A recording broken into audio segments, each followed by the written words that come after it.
पिछले कुछ दिनों में हमने देश में ड्रग्स से जुड़ी दो बड़ी खबरें देखी, जिनमें एक खबर को हमारे न्यूज चैनल्स ने बड़ी शिद्दत से दिखाया और वो थी शाहरुख खान के बेटे आर्यन खान का एक ड्रग्स पार्टी से गिरफ्तार होना,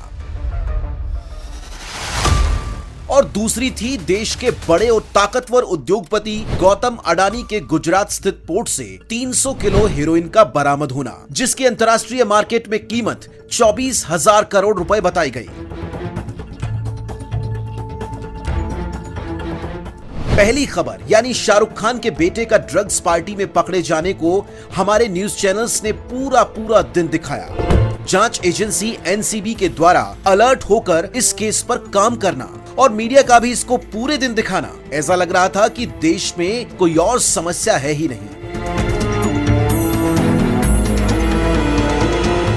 और दूसरी खबर यानी गौतम अडानी के पोर्ट से इतनी बड़ी मात्रा में ड्रग्स की खेप का बरामद होना हमारे न्यूज चैनल्स के लिए कोई खबर थी ही नहीं। सारे चैनल्स जैसे आंख बंद करके सो गए, क्योंकि गौतम अडानी हमारे देश के प्रधानमंत्री नरेंद्र मोदी के सबसे करीबी उद्योगपति दोस्त हैं और 24,000 करोड़ की कीमत की ड्रग खेप भी उन्हीं के राज्य गुजरात में ही मिली थी। इसीलिए हमारी मीडिया को सांप सूंघ गया। लेकिन क्या आप जानते हैं असली समस्या कहां है और क्या है? अमेरिका की ड्रग एनफोर्समेंट एडमिनिस्ट्रेशन यानी DEA और भारत की नारकोटिक्स कंट्रोल ब्यूरो NCB, इनमें एक बुनियादी फर्क है और वो ये है कि अमेरिकी एजेंसी DEA ड्रग सिंडिकेट्स पकड़ती है, यानी ड्रग्स का धंधा करने वाले गिरोह को पकड़ती है, ताकि ड्रग्स का व्यापार बंद हो सके और वो जनता के बीच पहुंच ही ना सके। जबकि हमारी भारत की एजेंसी यानी NCB ड्रग एडिक्ट्स को पकड़ती है, यानी ड्रग्स का सेवन करने वाले आम लोगों को पकड़ती है।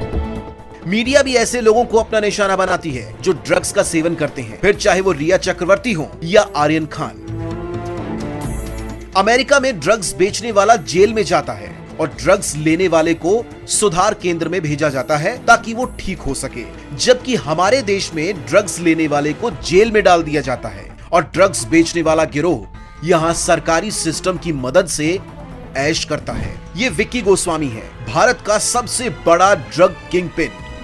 बॉलीवुड अभिनेत्री ममता कुलकर्णी का पति और दाऊद का सबसे करीबी साथी। भारत की NCB सिर्फ गोस्वामी के सिंडिकेट से ड्रग खरीदने वाले यानी आम लोगों तक ही पहुंच पाई और उन आम लोगों को गिरफ्तार किया, जबकि अमेरिका की DEA ने गोस्वामी को ही गिरफ्तार कर लिया, यानी ड्रग सिंडिकेट को ही पकड़ लिया। हमारे देश की हकीकत यह है कि जिनको नशा मुक्ति केंद्र जाना था वो जेल भेजे जा रहे हैं, मीडिया में चलाए जा रहे हैं, और जिन्हें जेल में डालना था वो सरकारी सिस्टम की मदद से मुक्त खुले में घूम रहे हैं।